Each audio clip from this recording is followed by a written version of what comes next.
Morning बेटा, good morning to all of you. आवाज सुनाई दे रही है कि नहीं बेटा, तो देख लेना, बता देना। टॉपिक तुम्हारे पास रहेगा थर्मोडायनेमिक्स।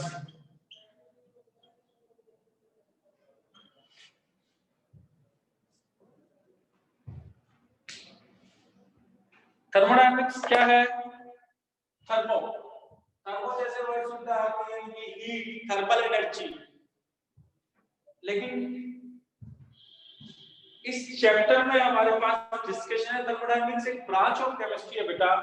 इसमें हम एनर्जी डायनेमिक्स यानी कि एनर्जी की फॉर्म में होने वाले चेंजेस, केमिकल प्रोसेस या फिजिकल प्रोसेस से कहीं भी डिस्कस कर सकते हैं। केमिस्ट्री में हमारे पास केमिकल प्रोसेस और फिजिकल है, फिजिक्स में ओनली फिजिकल प्रोसेसेस के लिए। थर्मोडायनेमिक्स फिजिक्स में भी रहेगा बेटा, केमिस्ट्री में भी रहेगा। थर्मोडायनेमिक्स है क्या? branch of science in which we discuss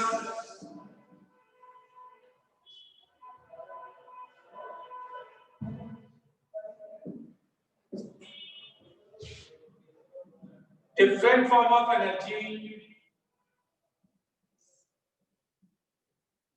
and their interconversion। हम डिफरेंट टाइप की एनर्जीज और उनके इंटरकन्वर्जन्स को डिस्कस करते हैं।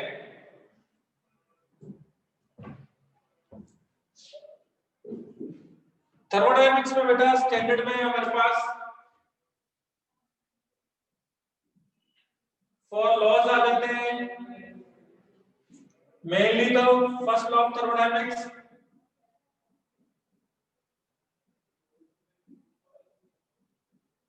इसी का डिस्कशन रहता है, प्लॉट बोलते हैं। First law of thermodynamics physics में भी यही है, केमिस्ट्री में तो तीनों ही है, और फोर्थ वाला थोड़ा कम है, क्या है नाम लिख रहा हूं अभी से। देन है सेकंड लॉ ऑफ थर्मोडायनेमिक्स, कौन सा किसके लिए वो बाद में बताएंगे बेटा, एप्लीकेशन पॉइंट ऑफ व्यू से समझाएंगे। देन थर्ड है थर्ड लॉ ऑफ थर्मोडायनेमिक्स,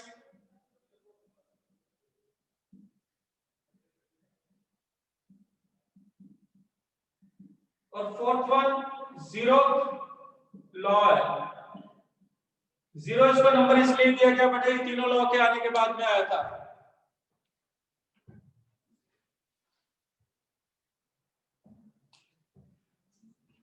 हमारे यहाँ केमिस्ट्री में मेनली इनका और इसका डिस्कशन है, इसका बहुत ही कम है। फिजिक्स में इसका ही है और इसका थोड़ा बहुत यूटिलाइजेशन है। थर्ड हम सिर्फ डेफिनेशन की फॉर्म में ही लिखते हैं दोनों में। हमारे पास फर्स्ट लॉ ऑफ थर्मोडायनेमिक्स और इसकी एप्लीकेशन एक टॉपिक है थर्मोकेमिस्ट्री, ये भी एक ब्रांच ऑफ केमिस्ट्री है।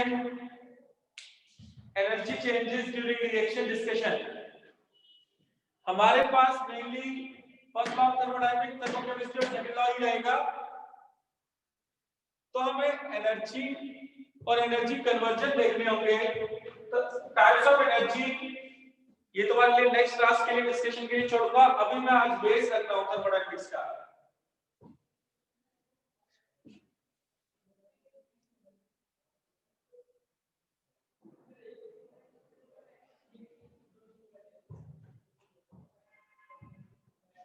इतना उतार लीजिएगा बेटा, फिर हम, क्योंकि पहले पार्ट में डेफिनेशंस के ऊपर बहुत ज्यादा है। वैसे कोई एनर्जी की डेफिनेशन बता सकता है? What is the meaning of energy? Energy क्या होता है?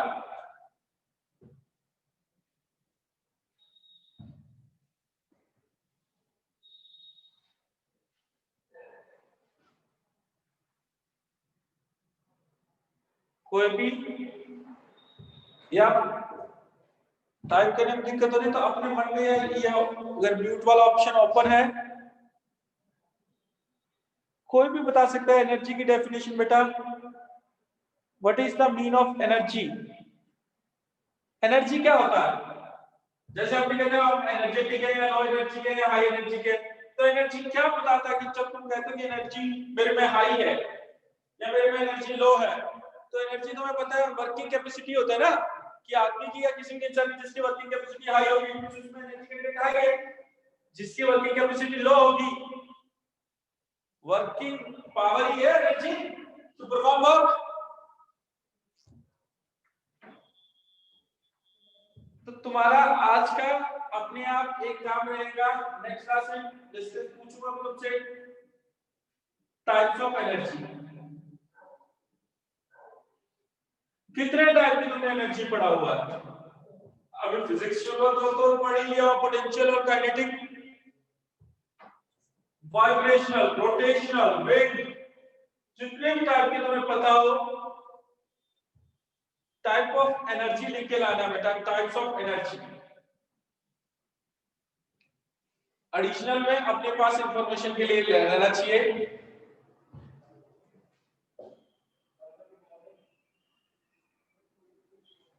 अब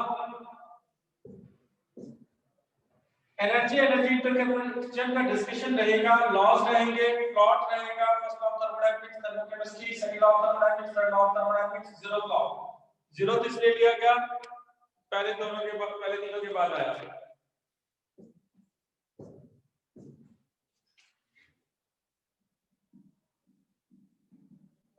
एप्लीकेशंस ऑफ थर्मोडायनामिक्स। थर्मोडायनामिक्स की एप्लीकेशन क्या है वो भी किस ओवरऑल नहीं पढ़ रहे बेटा, मैं अभी के लिए सिर्फ इन केमिस्ट्री यूजिंग थर्मोडायनामिक्स। जैसे तुम लॉस समझ लोगे तो तुम्हें अपने आप पता तुम क्या कर सकते होगे। इन केमिस्ट्री फर्स्ट सबसे इंपॉर्टेंट फीचर होता है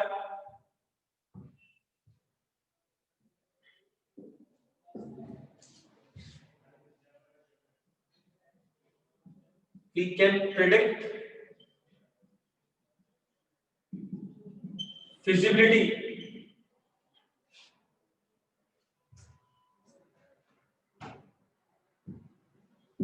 feasibility को हम क्या कहते हैं बेटा, occurrence।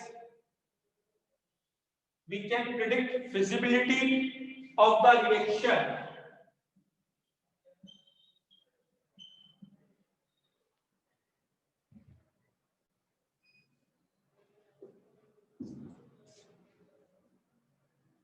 कि भाई रिएक्शन होगा या नहीं होगा।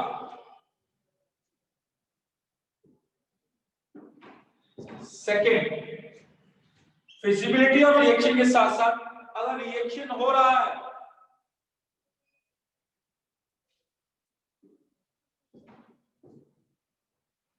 if reaction is going to take place, then what are the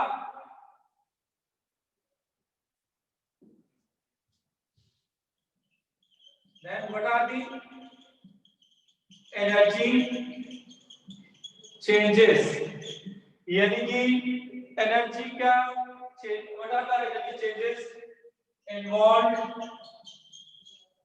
during chemical reaction।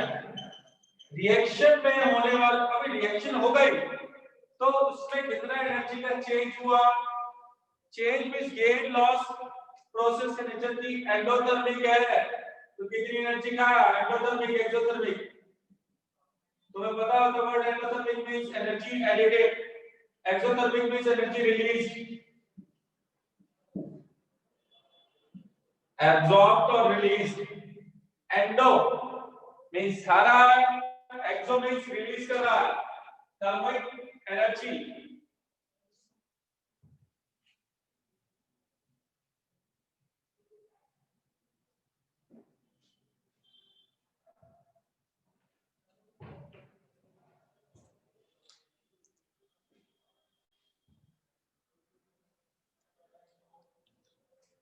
Third point, क्या बताता है वो पढ़ रहे हैं। तो थर्ड हमारे पास होगा application of thermodynamics in chemistry. क्या होता है थर्ड? अटमोस्ट प्रायोरिटी की होती है। उसमें तुमने अभी एक चैप्टर भी पढ़ लिया, in a chemical reaction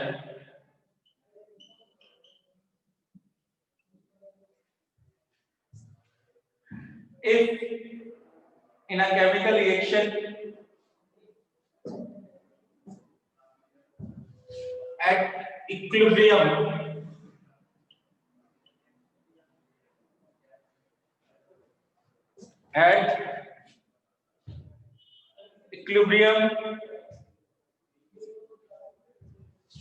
concentration of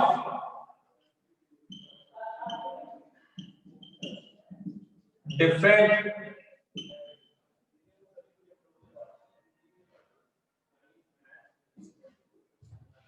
reactants and products at a particular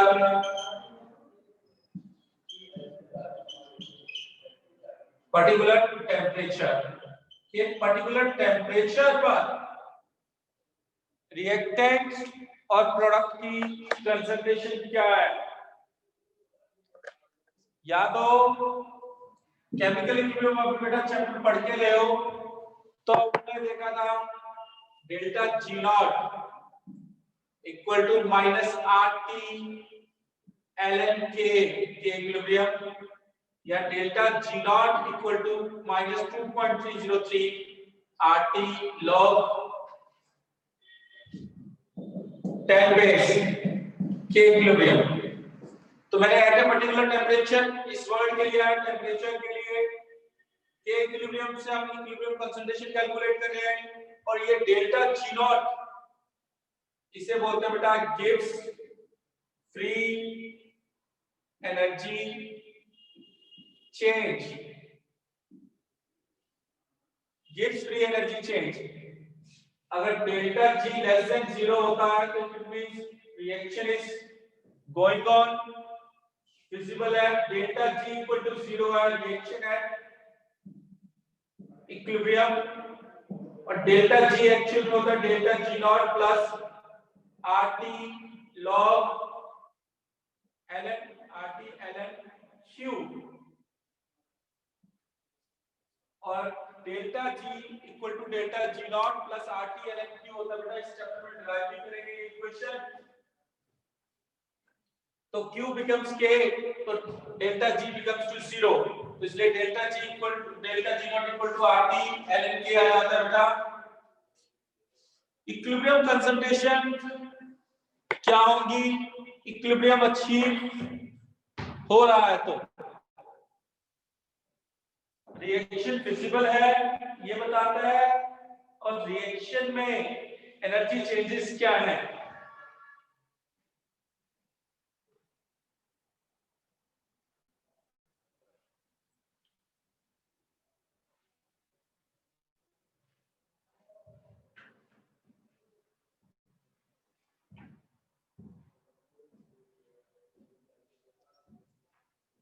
तो हमारे पास थर्मोडायनामिक्स की एप्लीकेशन हमने देखा केमिस्ट्री में क्या तीन चीजें देखनी है बेटा। रिएक्शन हो रहा है कि नहीं हो रहा, होगा तो कितना एनर्जी चेंज होगा, और एनर्जी चेंज हो रहा तो उसका इक्विलिब्रियम अचीव कर लिया, इक्विलिब्रियम अचीव कर लिया तो इक्विलिब्रियम पर रिएक्टेंट प्रोडक्ट का कंसंट्रेशन क्या है। ये हमारे पास एप्लीकेशन है। अगर एप्लीकेशन के बाद इसकी लिमिटेशन क्या है केमिस्ट्री के पॉइंट ऑफ व्यू से वो भी लिख देते हैं।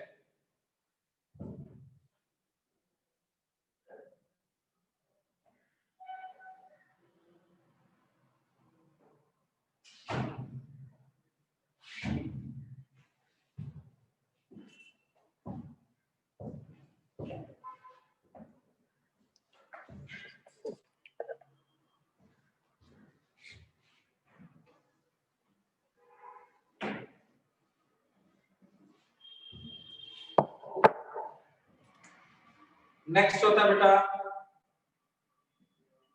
हमने कुछ बताया है इसके फायदे क्या है, यूज क्यों करें, तो उसकी लिमिटेशन भी होती है, कहां वो फेल हो जाती है। Limitation of thermodynamics. थर्मोडायनामिक्स की लिमिटेशन क्या है?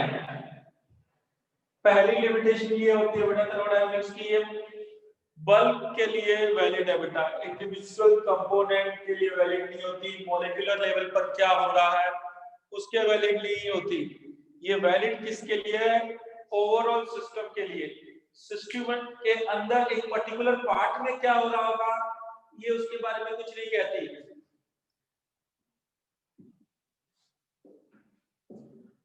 कहता है कि laws of thermodynamics valid for bulk और फॉर होल सिस्टम। पूरा का पूरा जो तुम देख रहे हो बेटा अंडर इन्वेस्टिगेशन है, these can't be applied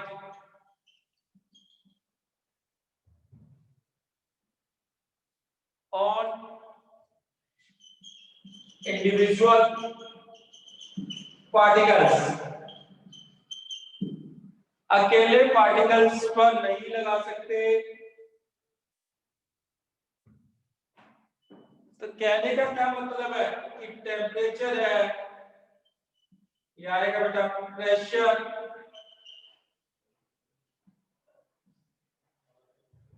energy, enthalpy,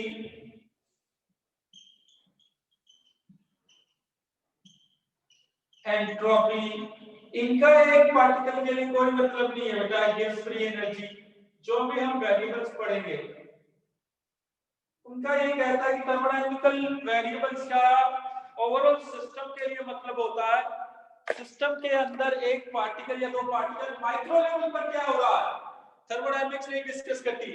तो थर्मोडायनामिक्स मैक्रो है, माइक्रो में क्या हो रहा है ये नहीं बताती बेटा।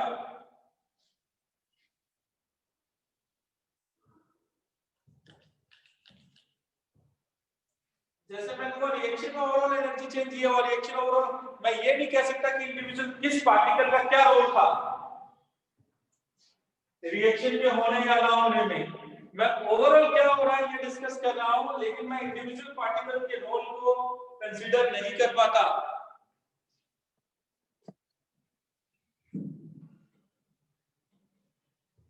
थर्मोडायनामिक्स की पहली ये लिमिटेशन होती है कि बल्क के लिए, माइक्रो के लिए नहीं है, मैक्रो के लिए। सेकंड, एक पॉइंट ऑफ केमिस्ट्री रहता है बेटा, ये इंपॉर्टेंट, क्योंकि हमें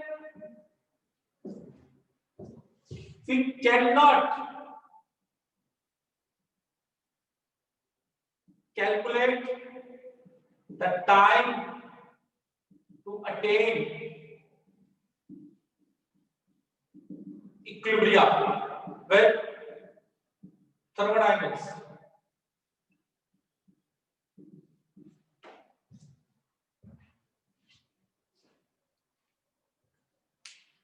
हम बेटा इक्विलिब्रियम को आने में कितना टाइम लगेगा, इक्विलिब्रियम कंसंट्रेशन तो जरूर कैलकुलेट कर ली, लेकिन हम ये नहीं बता सकते कि इक्विलिब्रियम आने में कितना टाइम लगेगा, क्योंकि तुमने पूरा चैप्टर केमिकल इक्विलिब्रियम पढ़ लिया। तुम ये नहीं कह सकते इक्विलिब्रियम से टाइम तुमने इक्विलिब्रियम आ गया है तो उसकी कंसंट्रेशन बता दीजिए, तुमने वो बता दिया। और ये इक्विलिब्रियम फास्टर होगा स्लो होगा ये कब होगा ये थर्मोडायनामिक्स नहीं बता सकती कि रिएक्शन को कंप्लीट होने में कितना टाइम लगेगा, क्योंकि ये सिस्टम के किस स्पीड से हो रहा है उसके काइनेटिक्स को कोई भी डिस्कशन नहीं है। काइनेटिक्स का कोई डिस्कशन नहीं है थर्मोडायनामिक्स में। थर्मोडायनामिक्स में एनर्जी का डिस्कशन है, एनर्जी चेंजेस का, एनर्जी चेंजेस का डिस्कशन है। तो इक्विलिब्रियम पर होने वाले टाइम को ये कैलकुलेट नहीं कर सकता, काइनेटिक्स का डिस्कशन नहीं है बेटा।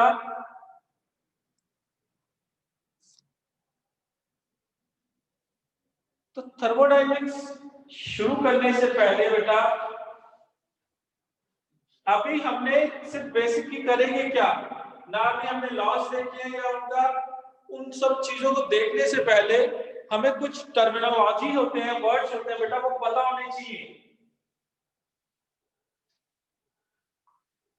ठीक है, मैं एक क्वेश्चन लिख सकता था कि इक्विलिब्रियम कांस्टेंट्स की वैल्यू दी हुई है, तो उससे तुम्हें इक्विलिब्रियम पर क्या होगा, सिर्फ कंसंट्रेशन के बारे में पता होगा, टाइम के बारे में कोई भी चीज आइडिया होगा तो बस ठीक है। हम इक्विलिब्रियम को मैं पहले लिखवा चुका statement, you can not calculate time, possible ही नहीं है क्योंकि हमें पता ही नहीं मॉलिक्यूलर लेवल पे क्या हो रहा है थर्मोडायनामिक्स से, बल्ब का पता होगा। अब ये कुछ डेफिनेशंस है बेटा, ये जब तक तुम ये चैप्टर पढ़ोगे तब तक आनी चाहिए, ठीक है। तभी इस चैप्टर को चाहे फिजिक्स में करो या केमिस्ट्री में बड़े आराम से हो जाएगा। सबसे इजी टॉपिक्स में आता है फिजिक्स में ये कहते हैं, तो केमिस्ट्री में थोड़ा मॉडरेट हो जाता है। Terms to be used in thermodynamics, thermodynamics में कौन कौन सी टर्म यूज करते हैं बेटा? फर्स्ट वन सिस्टम,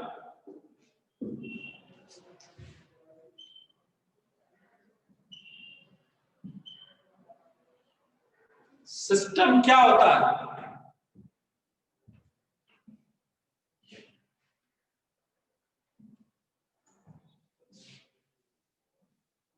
सिस्टम की बहुत ही सिंपल सी डेफिनेशन होती है बेटा, part of universe which is under investigation, which is under investigation for energy changes। Thermodynamics में हम एनर्जी चेंजेस पढ़ने हैं बेटा, लेकिन सिस्टम क्या है?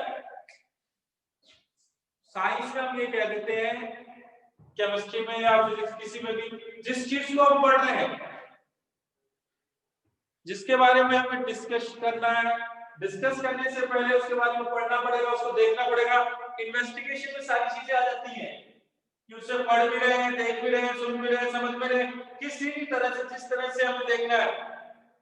इन्वेस्टिगेशन पार्ट ऑफ यूनिवर्स,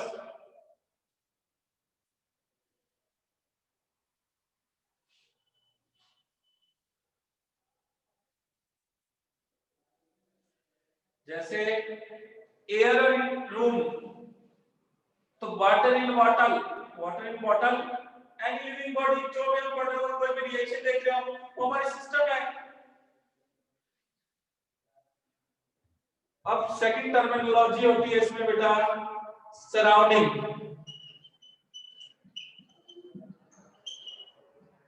भाई सराउंड, जो सिस्टम को अलावा, सिस्टम के अलावा जो भी कुछ होगा वो क्या होगा? सराउंडिंग। तो मैं क्या कह सकता हूं? Rest of the universe as system. भाई सिस्टम को छोड़कर सारा कुछ क्या है? यूनिवर्स का सराउंडिंग है।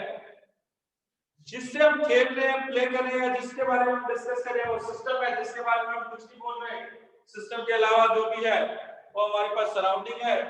भाई मैथ्स की फॉर्म में मैथ्स के स्टूडेंट हो तो सिंपल सी बात है, सिस्टम और सिस्टम को,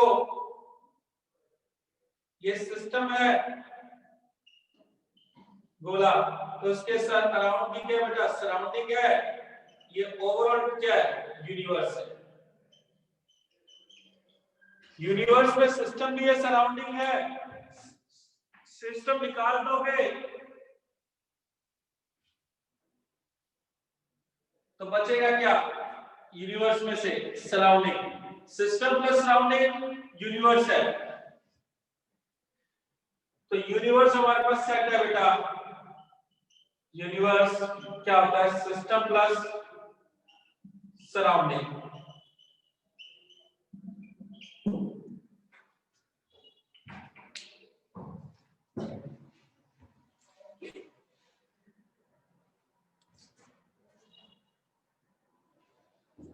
सिस्टम प्लस सराउंडिंग हो गया यूनिवर्स।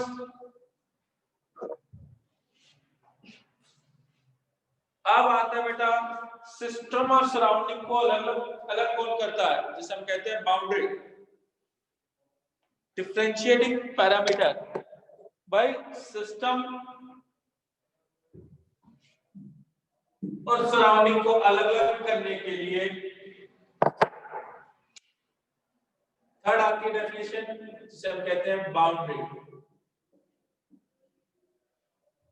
बाउंड्री क्या होगी? सोच के देखिए, बाउंड्री तो क्रिकेट वाली बाउंड्री नहीं बेटा जो चौका मारा छक्का मारा। बाउंड्री जैसे हम घर की बाउंड्री बनाते हैं बेटा, सेपरेट वाले हमारे घर की बाउंड्री है तो हम उसको क्या है, अपने रेस्ट ऑफ द मोहल्ला या रेस्ट ऑफ द मोहल्ले में रहने वाले लोगों से अलग करने के लिए, डिफरेंशिएट करने के लिए बनाते हैं। तो बाउंड्री क्या हुआ? तो हमें पता है बाउंड्री जब जो हमने बाउंड्री वहां पे डिवाइड प्लेग्राउंड से यानी खेल के अंदर से, जब तक बॉल खेल के अंदर है वो तो बाउंड्री के इनसाइड है, खेल से बाहर चली गई तो वो बाउंड्री के बाहर चली गई। तो प्लेइंग फील्ड डिफाइन करने के लिए लेते हैं। तो बाउंड्री भी हमारे किस चीज को डिस्कस करना है केमिस्ट्री में? सिस्टम को डिस्कस करना था। तो सिस्टम को rest of the part of universe यानी सराउंडिंग से अलग करने के लिए क्या यूज करते हैं बेटा? बाउंड्री। बाउंड्री क्या होगा? Separates system and surrounding.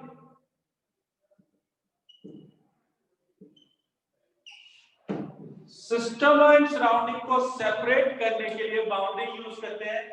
जैसे गेम में भी प्लेइंग फील्ड को डिफाइन करने के लिए हम क्या यूज करते हैं बेटा? Boundary. Anything which separates system and surrounding is called boundary.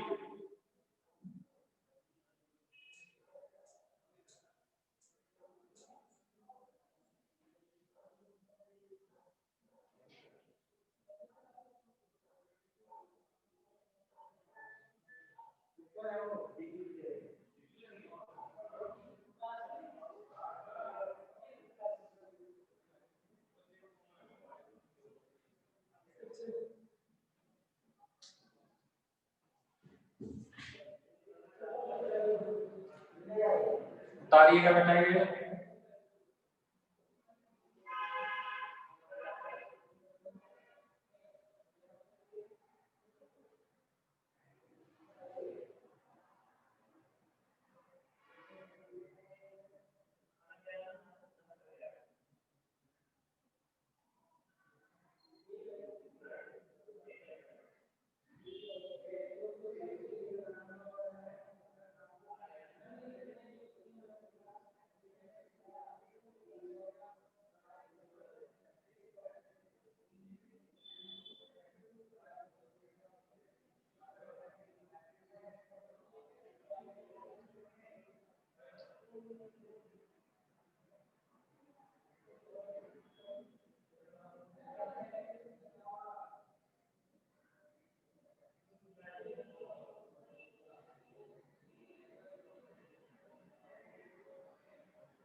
Anything which can separate system and surrounding, that is called boundary beta. Boundary can be real, imaginary, और real में भी बेटा fixed हो सकती है,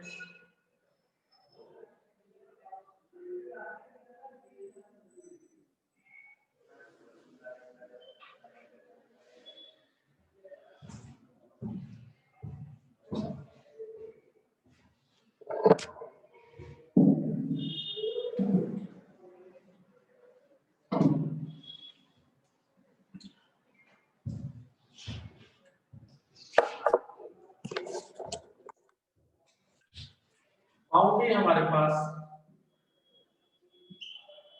रियल और इमेजिनरी भी हो सकती है। रियल में भी 2 टाइप की हो सकती है, फिक्स्ड हो सकती है और फ्लेक्सिबल।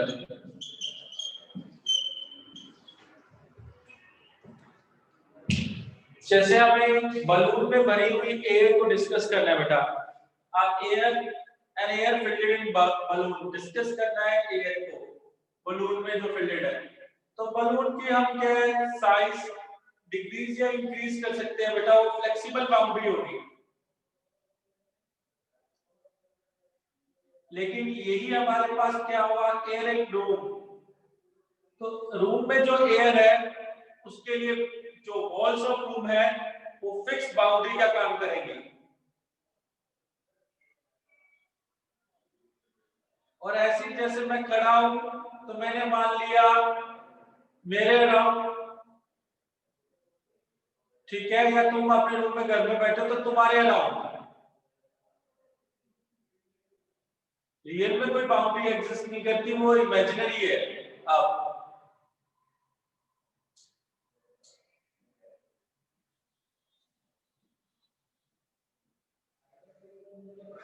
अब बाउंड्री क्या हो सकती है बेटा, तुम्हारे पास कंडक्टिंग और नॉन कंडक्टिंग। कंडक्टिंग मींस जिसमें तुम्हारे पास एनर्जी का एक्सचेंज हो सकता है, नॉन कंडक्टिंग का मतलब क्या है, उसको कोई एनर्जी का एक्सचेंज नहीं होगा। अभी हम थोड़ी देर में एक सिस्टम पढ़ेंगे।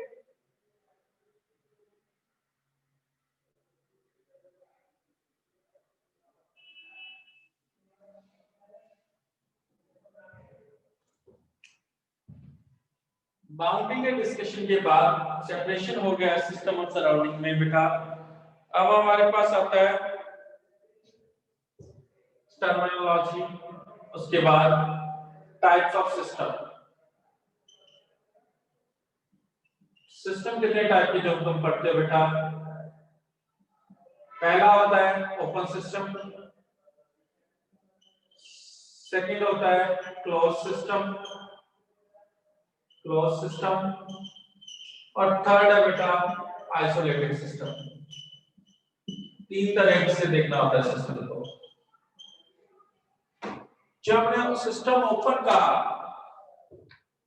ये तुमने केमिकल इक्विलिब्रियम में भी पढ़ा होगा बेटा, तो तुम्हें पता है कि ओपन सिस्टम के लिए तुम इक्विलिब्रियम डिफाइन नहीं करते। ओपन सिस्टम वो होता है बेटा जिसमें mass and energy, mass matter से ले सकते हैं, matter and energy both exchanges possible. यानी कि सिस्टम में से सराउंडिंग में जो इंटरेक्शन है मास और एनर्जी दोनों की हो रही है बेटा। मास सिस्टम में आ भी सकता है, जा भी सकता है, एनर्जी सिस्टम में बढ़ भी सकती है, घट भी सकती है। किस सराउंडिंग से सिस्टम में एनर्जी और मास दोनों का एक्सचेंज पॉसिबल है।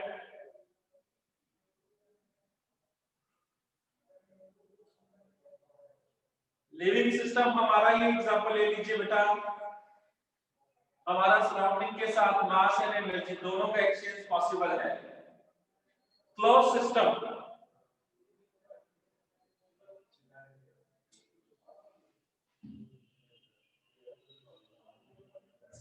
क्लोज सिस्टम में बेटा only energy exchange possible. System और सराउंडिंग के बीच में बेटा एनर्जी का ही एक्सचेंज पॉसिबल होगा। इट मींस क्लोज कंटेनर में जो भी होने वाली रिएक्शन लोगे जिससे सराउंडिंग के साथ मैटर का एक्सचेंज पॉसिबल नहीं है, तो वो हमारे पास क्या है, क्लोज सिस्टम है।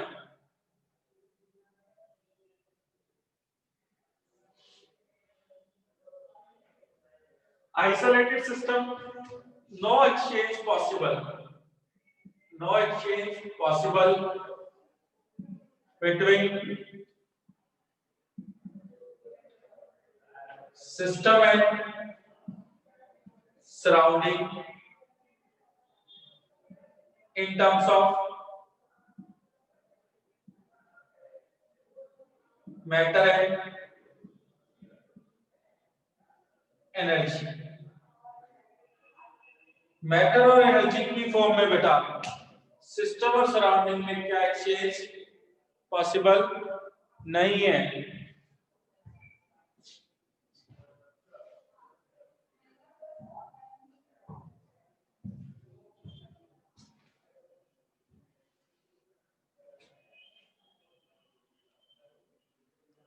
जब हमने कहा कि दोनों एक्सचेंज पॉसिबल नहीं है तो हमारे पास सिस्टम आइसोलेटेड है और यही बताता है मैटर एंड एनर्जी का एक्सचेंज पॉसिबल नहीं है।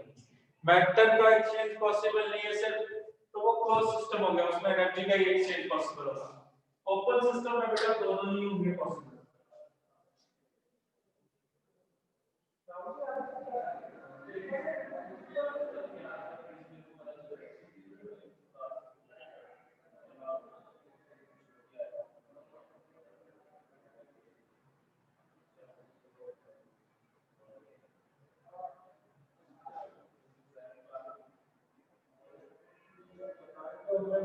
यहाँ बहुत बड़ा होता है तो इससे तो दिखाई नहीं देता इतना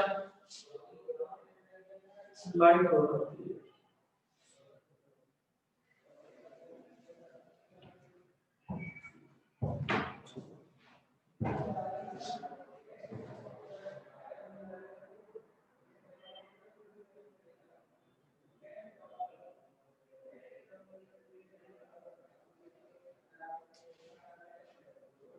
ओपन हो गया बेटा सिस्टम, क्लोज सिस्टम।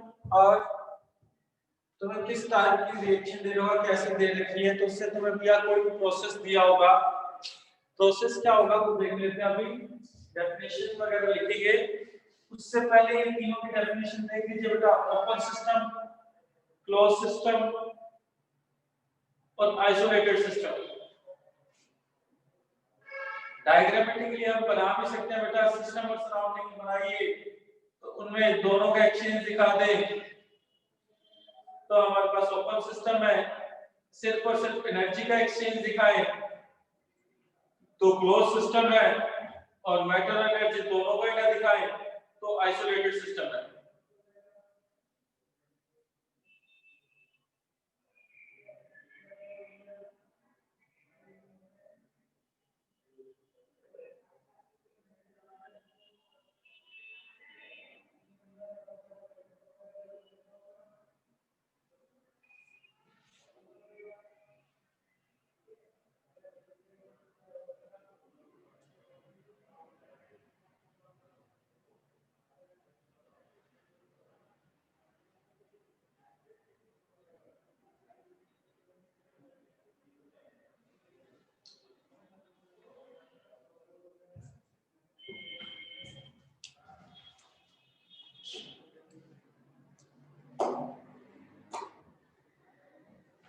ये 6 डेफिनेशंस के बाद बेटा system, surrounding, boundary, open system, close system, isolated system.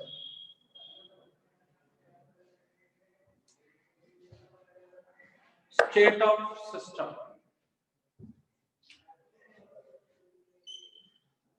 ये सबसे इंपॉर्टेंट है बेटा। State of system,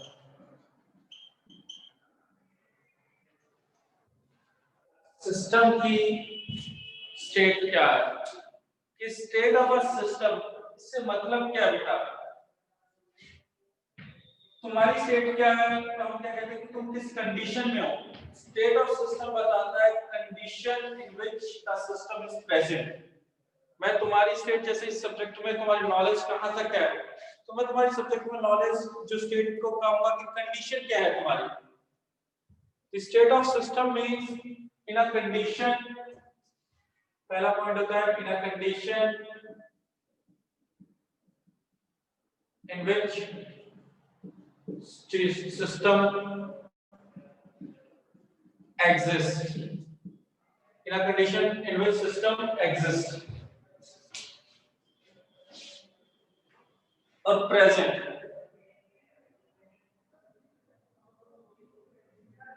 in a condition in which system present exist presently system की कंडीशन क्या है स्टेट से ये मतलब होता है बेटा अब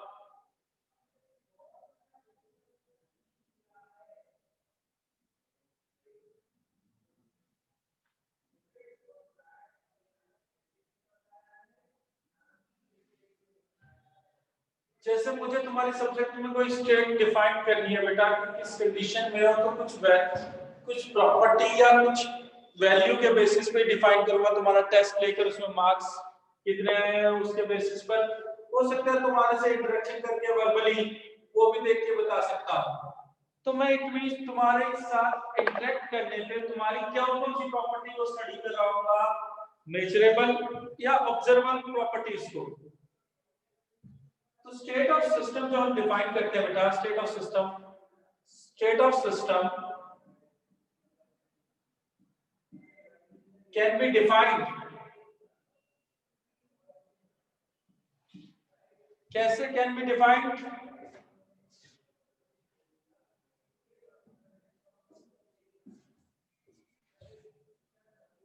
by measuring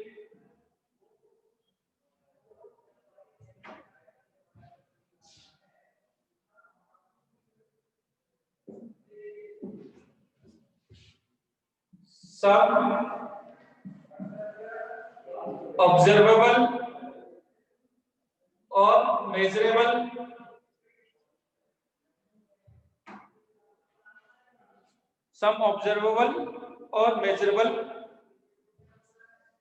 properties of the system की कंडीशन या स्टेट बतानी है बेटा तो सिस्टम से रिलेटेड जो भी पैरामीटर है जो पैरामीटर मेजरेबल हो या ऑब्जर्वेबल हो उनको कैलकुलेट करके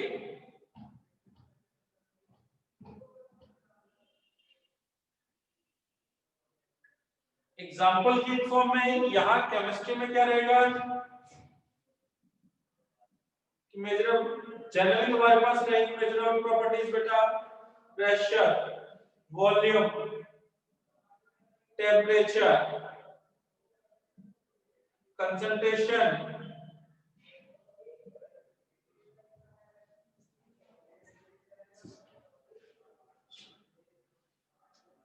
इलास्टिसिटी हीट कैपेसिटी बहुत कुछ हो सकता है बेटा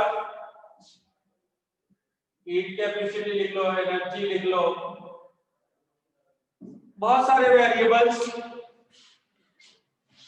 अब सिस्टम जितना कहता है कि इजी होता है उतने ही कम वेरिएबल रिक्वायर्ड है सिस्टम की स्टेट को बताने के लिए जैसे जैसे सिस्टम कॉम्प्लेक्स होता जाएगा उसको डिस्क्राइब करने के लिए नंबर ऑफ वेरिएबल्स की रिक्वायरमेंट क्या होगी बढ़ती जाएगी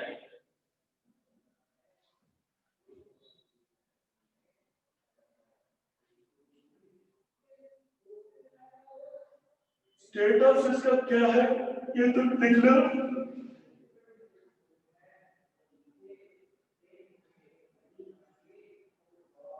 स्टेट ऑफ सिस्टम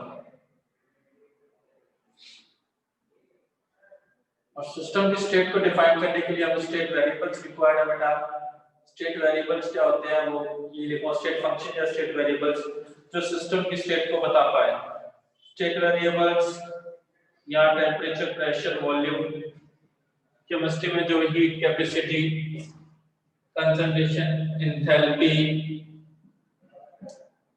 ये फ्री एनर्जी जो इस चैप्टर में कैलकुलेट करने हैं बेटा एंट्रोपी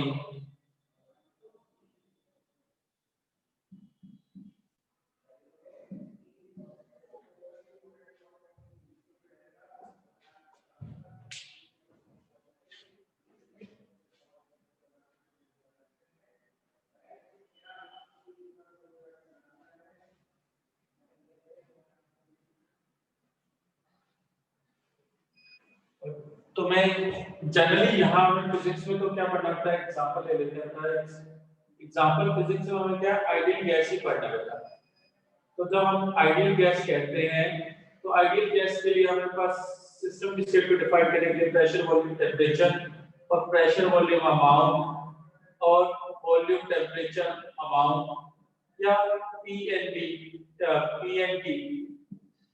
4 वेरिएबल्स हैं बेटा फॉर इमे इक्वल टू एनआरटी का उसको भी 3 वेरिएबल दिए हो। तो कहते हैं आइडियल गैस की स्टेट को डिफाइन करने के लिए बेटा आइडियल गैस इस कंडीशन में है तो उसके लिए कितने ही मेजरेबल प्रॉपर्टीज चाहिए होती है कि 3 प्रॉपर्टीज बेटा उनमें से 4 में से कोई 3 से काम चल जाता है प्रेशर, वॉल्यूम, टेम्परेचर और अमाउंट में से। तो आप कह सकते हैं आइडियल गैस क्या होता है सबसे लीस्ट कॉम्प्लेक्स सिस्टम है बेटा तो उसके लिए लीस्ट वेरिएबल रिक्वायर्ड है। तो ये थर्ड पॉइंट आता है स्टेट ऑफ सिस्टम के लिए वो कहते हैं number of state parameters required to describe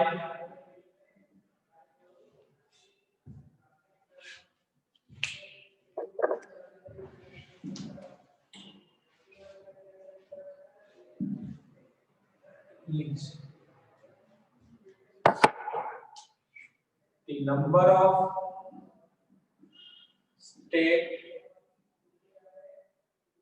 variables or state function required to describe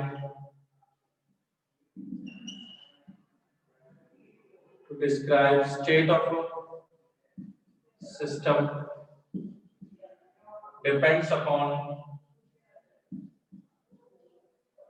the number of state variables or state function required to describe state of system depends upon the complexity of system. Less example इसका क्या मतलब बेटा less complex system required less variables.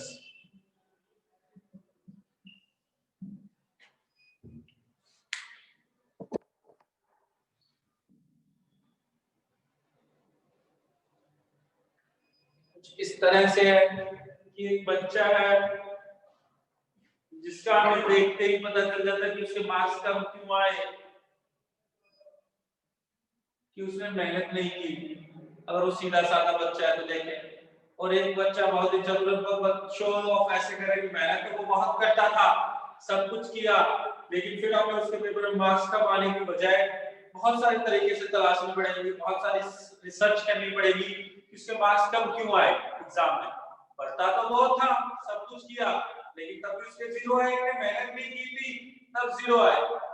तो हम कहते हैं कि जो लेस कॉम्प्लेक्स सिस्टम होता है ना उसके लिए वेरिएबल्स क्या रिक्वायर्ड है बेटा लेस और जो मोर कॉम्प्लेक्स सिस्टम है उसके लिए वेरिएबल्स क्या रिक्वायर्ड है मोर।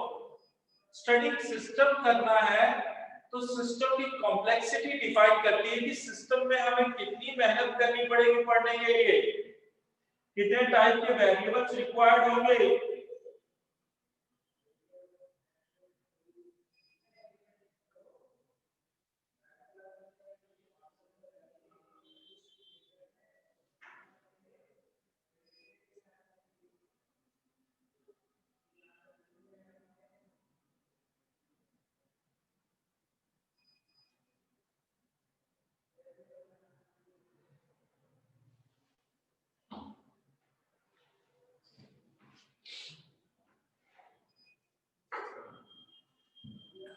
अब बेटा स्टेट फंक्शन यानी कॉम्प्लेक्सिटी तो हमें दो चीजें दो ये बेस है इस चैप्टर का ये उतार लीजिए। नेक्स्ट वाला जो पॉइंट है वो बेस है इस चैप्टर का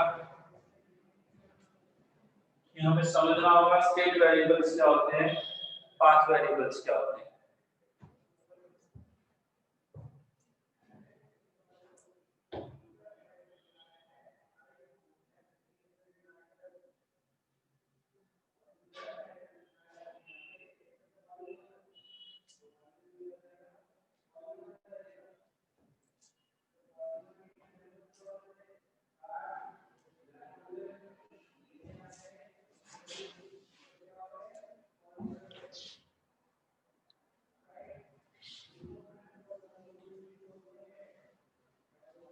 मैं अपना याद है कि कॉम्प्लेक्स बच्चा है, मेहनत बहुत करता है तभी मार्क्स 0 आता है। एक इजी बच्चा है जिसके मार्क्स 0 आए वो मेहनत नहीं करता। तो नंबर ऑफ वेरिएबल्स कितने रिक्वायर्ड है सिस्टम को डिफाइन करने के लिए बेटा उसकी कॉम्प्लेक्सिटी पे डिपेंड करता है। अब इस क्या फिजिक्स या केमिस्ट्री की जान होता है तो हमें पहले डिफाइन करना होता है state function and path function.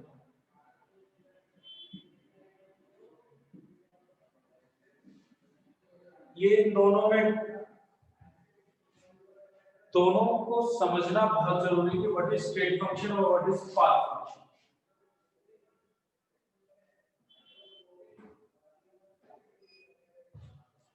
मुझे पहले जैसे एग्जांपल बताता हूं डिस्टेंस एंड डिस्प्लेसमेंट। ये बेटा स्टेट फंक्शन है, डिस्टेंस क्या है पाथ फंक्शन है। ये डेफिनेशन जो पहली स्टेटमेंट मैथमेटिकली डिफाइन हुई फंक्शन को डिस्क्राइब करने के लिए बेटा फंक्शन कौन सा स्टेट फंक्शन है कौन सा पाथ फंक्शन है मैथ्स में। लेकिन अभी हमें इन टर्मिनोलॉजी को फिजिकल साइंस में यूज करना है, फिजिकल साइंस में यूज करना है हमें स्टेट फंक्शन और पाथ फंक्शन। पहले मैं तुम्हें समझाऊं डिस्टेंस एंड डिस्प्लेसमेंट से कौन सा पढ़ना आसान होगा कौन सा नहीं होगा वो देखना होगा। जैसे आज तो आप भी मैं यहाँ खड़ा हूँ बेटा, ठीक है, और कल फिर आप मिलते हैं कल भी मैं यहीं खड़ा हूँ, तो मैं तुमसे पूछूंगा मेरी डिस्प्लेसमेंट कितना है, तो तुम कहोगे इस circle final minus initial state. Displacement क्या होता है final minus initial. Final state भी मेरी सेम है और इनिशियल स्टेट भी सेम है। मैं यहाँ का जहां अभी खड़ा था आज कल भी यहीं खड़ा हूँ, तो मेरी डिस्प्लेसमेंट तो क्या है 0 है। तो डिस्प्लेसमेंट में क्या कैसे कैलकुलेट की तुमने final state minus initial state. अगर यही मैं तुमसे कहूं मेरी डिस्टेंस कितना होगा तो तुम डिस्टेंस के बारे में आइडिया नहीं लगा सकते। तो ये कहो कि मैं घर से यहाँ आया या यहाँ से घर गया था वही क्या नहीं भाई, मैं हो सकता मैं यहाँ से दिल्ली चला गया और फ्लाइट वापस आया तो मैंने डिस्टेंस कितना ट्रेवल किया तुम उसके बारे में नहीं बता सकते। इसलिए क्या स्टेट फंक्शन का फायदा क्या होता है कि ये फाइनल यानी पर्टिकुलर स्टेट से दूसरी स्टेट में गया तो स्टेट में जो वेरिएबल्स हैं कैसे आए क्यों आए हमें उससे कोई मतलब नहीं है। स्टेट वेरिएबल्स के लिए ये होता है कि सिस्टम ने वो स्टेट कैसे अचीव किया उससे कोई मतलब नहीं है। एक स्टेट से दूसरी स्टेट में सिस्टम कैसे गया क्यों नहीं गया तो स्टेट वेरिएबल्स को उस पर कोई फर्क नहीं पड़ता। लेकिन बेटा पाथ वेरिएबल किस तरह से चेंज हो रहा है सिस्टम में एक स्टेट से दूसरी स्टेट में कैसे गया तो वो डिपेंड करता है। तो इसलिए जब तुम देखोगे कि स्टेट फंक्शन और पाथ फंक्शन हमें क्यों पढ़ा रहे हैं सर, तो बेटा हमारे पास हमें डिफरेंशिएट कर लेंगे कि अगर हम डिफरेंशिएट कर पाए कि स्टेट फंक्शन है या पाथ फंक्शन है तो हमें क्या होगा प्रोसेस की, अगर हमने डिफरेंशिएट कर लिया कि वो स्टेट फंक्शन है तो हमें प्रोसेस की जरूरत ही नहीं है कि कोई भी प्रोसेस फॉलो हो रहा हो किसी भी तरीके से सिस्टम की स्टेट में चेंज हो रहा हो उससे कोई फर्क नहीं पड़ता। लेकिन अगर हम वो वेरिएबल जो कैलकुलेट करने वाला पाथ फंक्शन है तो हमें देखना होगा कि सिस्टम में चेंज कैसे हुआ प्रोसेस क्या फॉलो किया तुमने चेंज करने के लिए।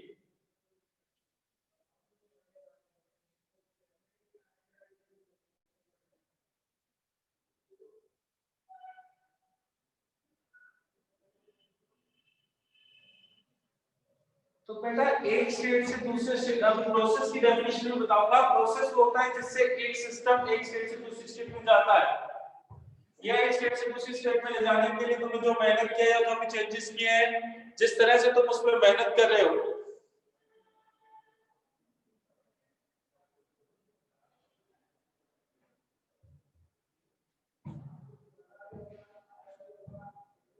तो पहले हम स्टेट फंक्शन की डेफिनेशन लिखेंगे। स्टेट वेरिएबल क्या होता है पहले देख लिया बेटा, जैसे कि डिस्टेंस पाथ फंक्शन है, डिस्प्लेसमेंट स्टेट फंक्शन है। केमिस्ट्री में कौन कौन से रिएक्शन में हमारे पास स्टेट फंक्शन होंगे और पाथ फंक्शन होंगे?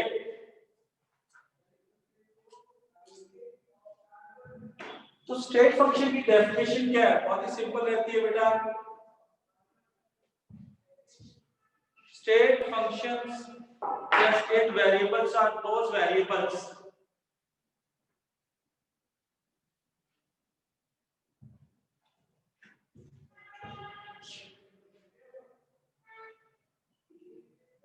are those functions which only depends upon the states of system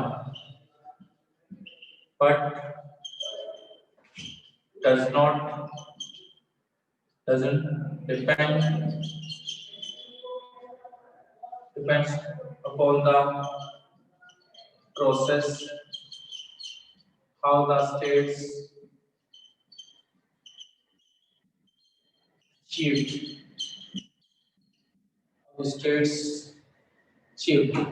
एक स्टेट से दूसरी स्टेट को हमने कैसे अचीव किया उससे कोई मतलब नहीं होता बेटा।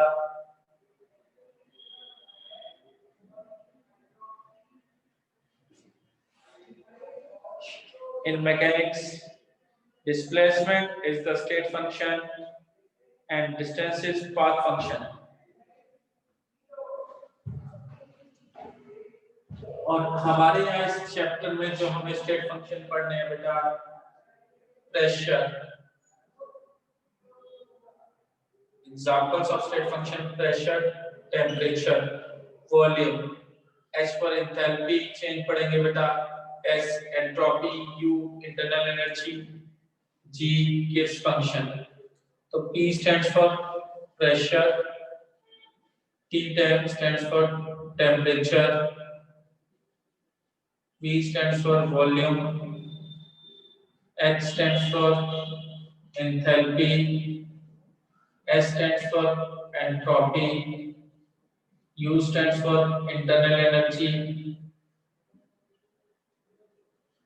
G stands for gives free energy.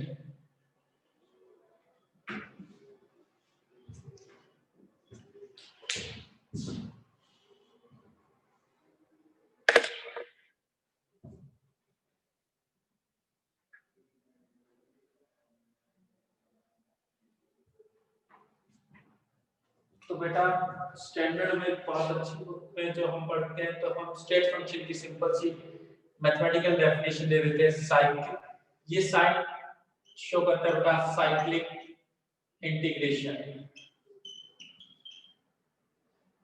State variable ds 0 होता है बेटा। अगर किसी भी सिस्टम की फाइनल और इनिशियल स्टेट सेम है कि वो A से चल के A पर ही आए, जैसे मैंने कहा मैं यहाँ से चल के कहीं से भी जाके यही आया हूँ तो मेरा डिस्प्लेसमेंट 0 क्योंकि स्टेट इनिशियल और फाइनल स्टेट सेम हो।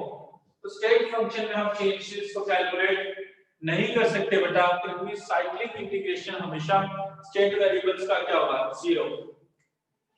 A से चल के A पे ही आया, लेकिन मैं कुछ चल के या कुछ फॉलो किए प्रोसेस बहुत सारे लगाए हैं, तो स्टेट फंक्शन में तो जो भी चेंजेस के होंगे क्या होंगे, कैंसिल आउट होंगे। अब पाथ फंक्शन क्या होता है, उसकी भी डेफिनेशन ये रहती है बेटा, are those function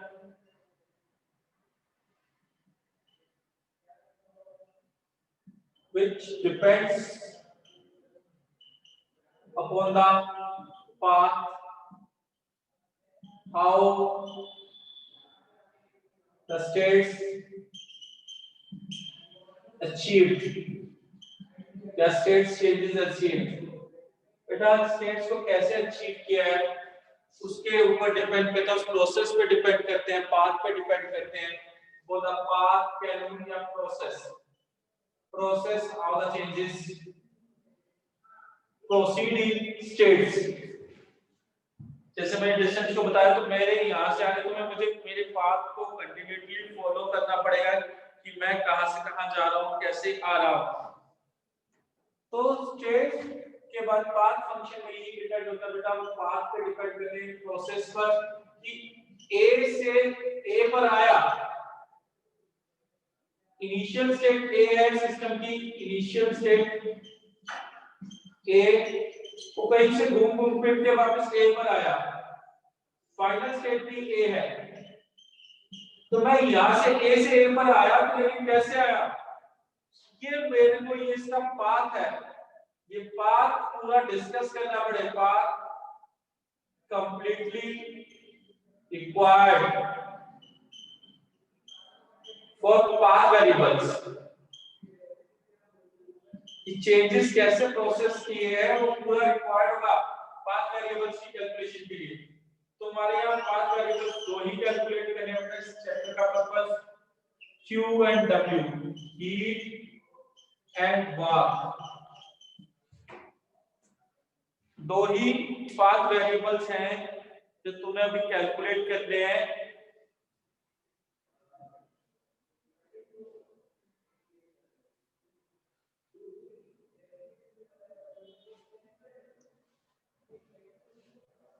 heat and work.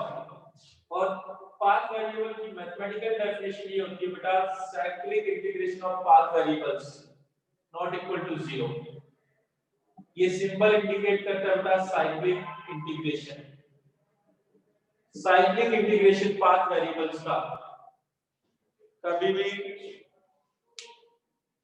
0 नहीं होता। अगर तुम्हें दिखाई देखना बेटा, साइक्लिक इंटीग्रेशन पाथ वेरिएबल्स का कभी भी 0 नहीं होगा, और स्टेट वेरिएबल्स का ऑलवेज 0 होगा।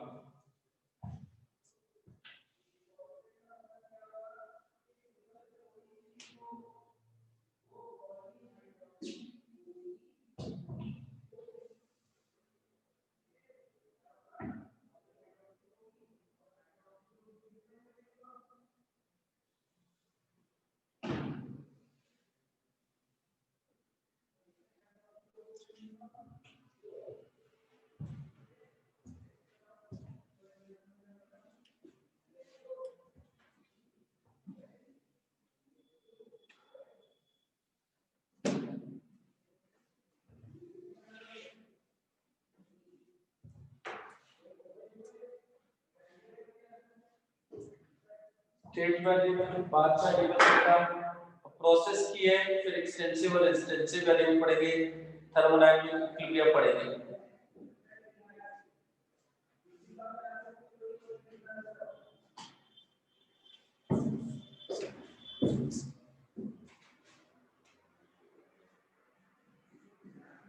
Types of process,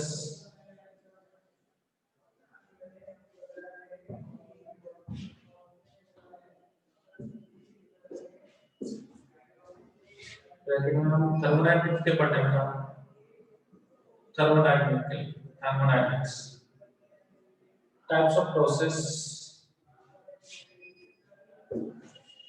on the basis of states of system.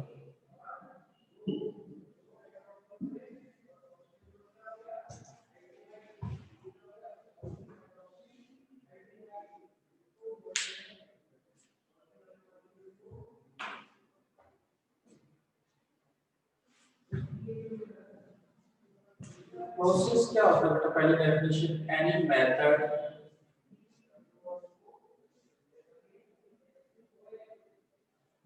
which is used to change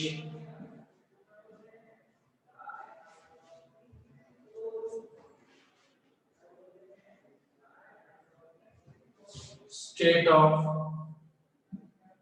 a system.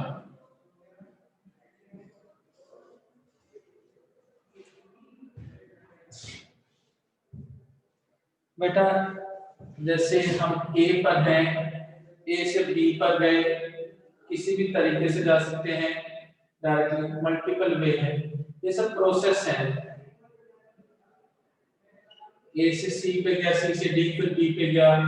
तो ऐसे भी हो सकता है कि ए यहाँ फिजिकल स्टेट ए पर the system physical state A पर, या another state another physical state जो भी शो हो रहा है सिस्टम का, एक स्टेट से दूसरी स्टेट में गया, सिस्टम ए से बी में गया है, तो उसको जिस तरीके से गया उस जाने के तरीके को हम क्या कहते हैं बेटा, process.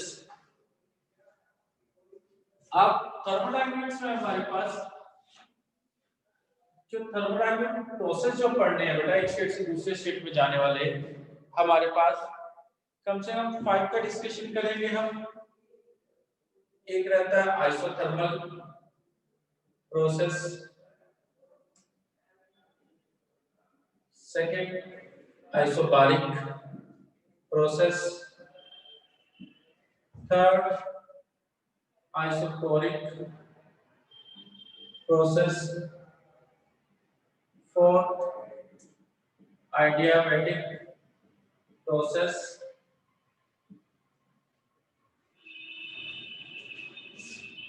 Adiabatic process. Adiabatic process बेटा, adiabatic process fifth and last, और जो हमें कम से कम पढ़नी है साइक्लिक प्रोसेस। आइसोथर्मल, आइसोथर्मल का मतलब क्या होगा बेटा, हमारे से आज मैं देख रहे हैं कि टेम्परेचर कांस्टेंट, टेम्परेचर कांस्टेंट है। डिटेल में डिस्कस बात करेंगे कि इस चेंज ऑफ टेम्परेचर क्या है, dT 0।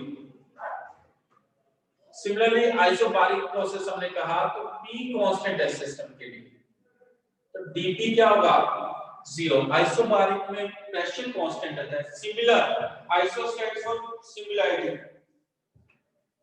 आइसोकोरिक प्रोसेस होगा, iso stands for similarity, choric means volume constant है सिस्टम का, V कांस्टेंट है बेटा, तो चेंज इन वॉल्यूम dV क्या होगा, 0। आइडियाबैटिक, एडियाबैटिक प्रोसेस मींस हमारे पास Q heat constant, Q stands for heat of the system constant है बेटा, इट मींस dQ क्या है, 0। हीट का कोई चेंज नहीं हो रहा होगा सिस्टम और सराउंडिंग के बीच में बेटा, dQ 0 है एडियाबैटिक प्रोसेस के लिए।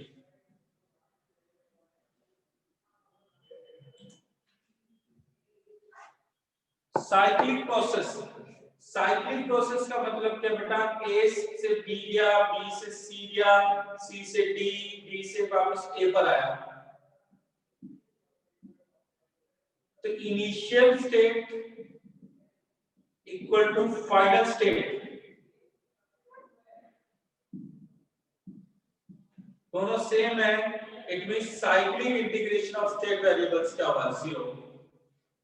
कोई भी स्टेट वेरिएबल्स होंगे उनका साइक्लिक इंटीग्रेशन क्या होगा, 0। P, V, T जैसे स्टेट वेरिएबल्स हैं तो dP 0 होगा बेटा, dt 0 होगा, ओवरऑल प्रोसेस का dV 0 होगा, dP dt, ऐसे मैंने एंथैल्पी का dH एंथैल्पी चेंज भी 0 होगा, एंट्रोपी चेंज भी 0 होगा, किस फ्री एनर्जी चेंज भी 0, जितने भी स्टेट वेरिएबल्स हैं उनका चेंज क्या होगा, 0 साइक्लिक प्रोसेस के लिए। पाथ फंक्शन हमें कैलकुलेट करने पड़ेंगे साइक्लिक में कि एरिया कैसे, वो कैसे एक स्टेट से दूसरी स्टेट में गया, पूरे पाथ को देखना पड़ेगा, फिर भी Q और W हमें कैलकुलेट करना होगा।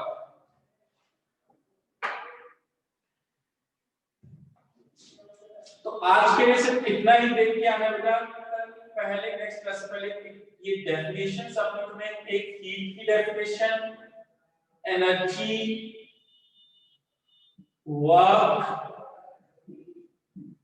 प्रेशर, टेम्परेचर, रिवर्सिबल,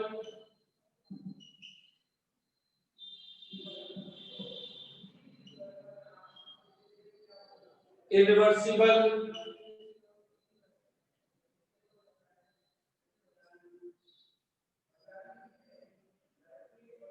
इन 7 डेफिनेशंस को देखना बेटा, और जो आज डेफिनेशंस बताई हैं वो देखनी है। मेनली ये आइसोथर्मल टेम्परेचर कांस्टेंट है, आइसोबारिक प्रेशर कांस्टेंट है, आइसोकोरिक वॉल्यूम कांस्टेंट है, एडियाबैटिक हीट कांस्टेंट है, it means heat exchange between system and surrounding क्या होगा, जीरो, dq जीरो है, और साइक्लिक प्रोसेस में एनी स्टेट वेरिएबल्स का साइक्लिक इंटीग्रेशन क्या रहेगा, जीरो, जितने भी स्टेट वेरिएबल्स होंगे इनिशियल स्टेट और final state of the system same है। अब हमें डेफिनेशंस बेटा नेक्स्ट पहले खुद देखने आना है, हीट वर्क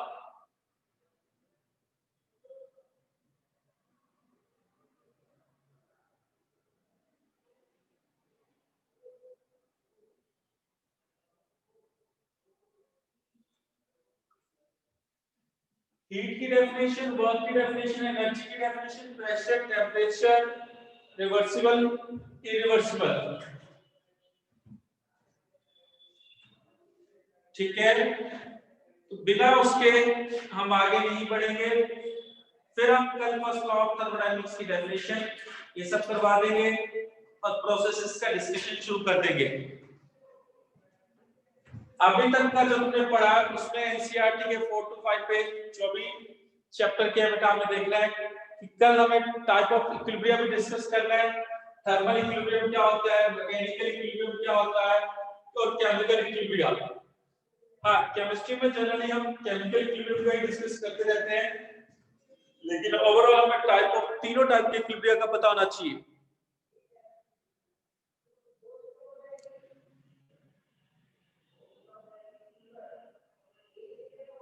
हाँ, टाइप्स ऑफ प्रोसेस रिपीट कर देता हूं बेटा, एक तरीके से दूसरे तरीके में, वन वे से अनदर वे में जाने का, एक स्टेट से दूसरे स्टेट में जाने के तरीके को हम कहते हैं प्रोसेस।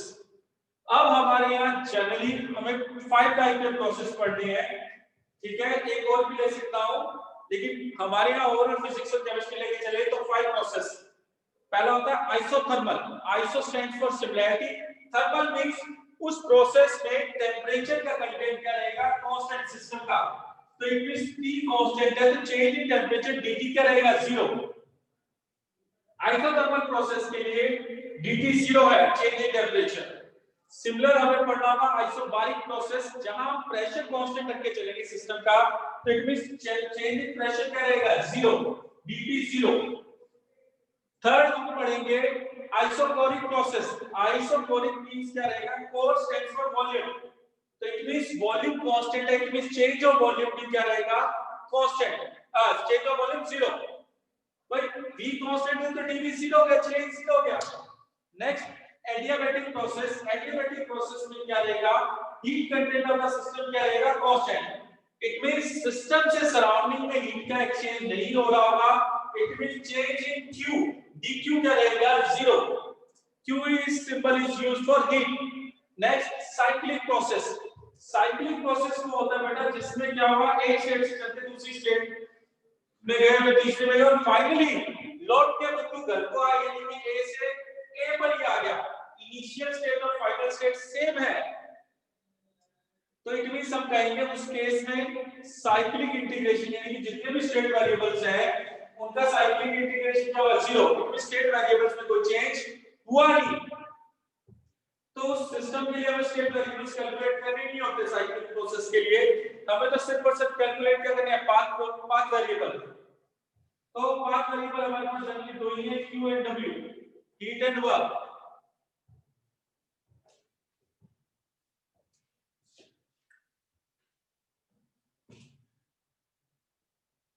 तो हमारा मेनली प्रोसेस वाला पार्ट कंप्लीट होगा, कल इसको यूटिलाइज करना पूरे चैप्टर में यही रहेंगे बेटा, लेकिन उससे पहले ये डेफिनेशंस, अभी तक मैंने जो डेफिनेशन लिखवाई तो मैं सिंपल लिखवाई, कट पेस्ट की है, जो स्टैंडर्ड इन चीजों के लिए स्टैंडर्ड डेफिनेशन यूज करेंगे बेटा।